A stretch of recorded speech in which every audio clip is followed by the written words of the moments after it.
আসসালামু আলাইকুম। মই আছোঁ নাজিৰাত। কালি আহিলোঁ মা ঘৰলৈ, ভিডিঅ' কৰিব নহ'লে ৰাতি আহিলোঁ আৰু আজি বনাব লৈছোঁ বিৰিয়ানী। বিৰিয়ানী বনোৱা এটাই কাৰণ হৈছে মোৰ বিৰিয়ানী বহুত খাবলৈ মন গৈ আছিলে।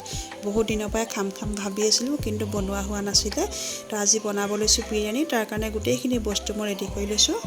বিৰিয়ানী বনাবৰ কাৰণে আদা নহৰু পেষ্ট লৈছোঁ, দুটা বিলাহী গোল গোলকৈ কাটি লৈছোঁ, দুটা ডাঙৰ আকাৰৰ পিঁয়াজো গোল গোলকৈ কাটি লৈছোঁ, কেঁচা জলকীয়া 4-5টামান, এটা গোল নেমু ফালি লৈছোঁ, লগতে চাহী জিৰা, কাবাব চেনি, জালুক, জায়ফল, জাবিত্ৰী, ষ্টাৰ এনিছ, দালচেনি লৈছোঁ। লং কেইটামান লৈছিলোঁ, পাছত লংকেইটা গুচাই দিলোঁ। লং দিলে ইমান ভাল নালাগে ফ্লেভাৰটো বিৰিয়ানীৰ।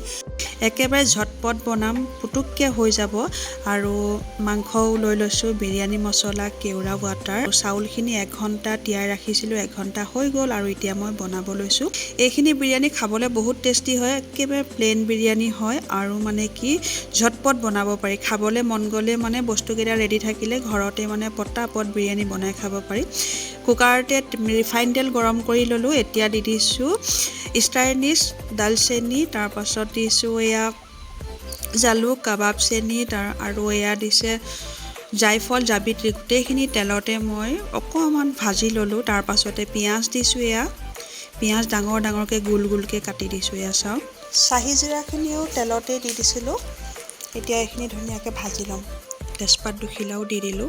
ইমান খাবলৈ মন গৈ আছিলে নহয়, এইটো কাৰণে গোটেইকেইটা বস্তু ঘৰত আছিলে পটাপট, সেইকাৰণে বনাই দিলোঁ। আৰু চাউলটো নাছিলে, চাউল ফাৰহানাই লৈ আহিলে বাৰু দোকানৰ পৰা।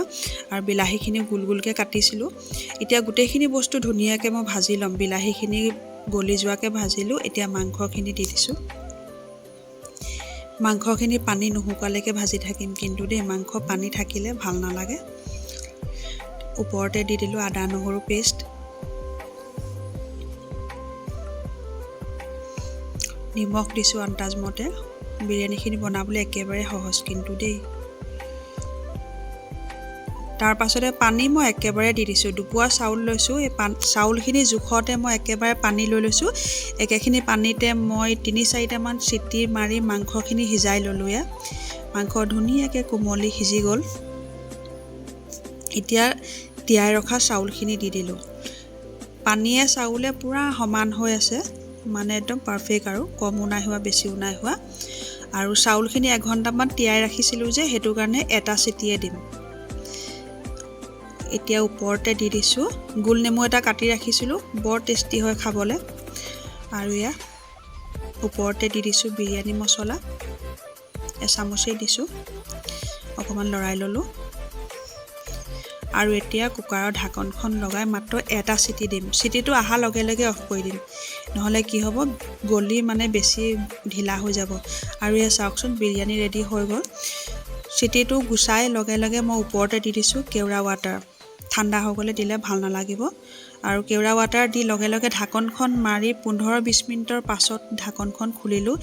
ইমানেই ধুনীয়া সুগন্ধি আহিছে বিৰিয়ানীখিনিৰ পৰা। বিৰিয়ানীখিনি খাবলৈ মানে বহুতেই টেষ্টি। আৰু এই বিৰিয়ানীখিনি খাই মানে আমুৱাই নাযায়। একেবাৰে চিম্পুল বনাবলৈ আৰু ঝটপট বনাব পাৰি, খাবলৈও বহুত টেষ্টি হয়। কেতিয়াবা কিছুমান বস্তু আনৰ হাতৰো বনোৱা খাবলৈ মন যায়।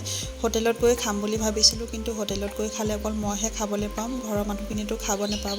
সেইটো কাৰণে ভাবিলোঁ ঘৰতে গোটেইকেইটা বস্তু ৰেডি হৈ আছিলে যেতিয়া বনাই খাওঁ, মোৰ লগতে সকলোৱে খাব।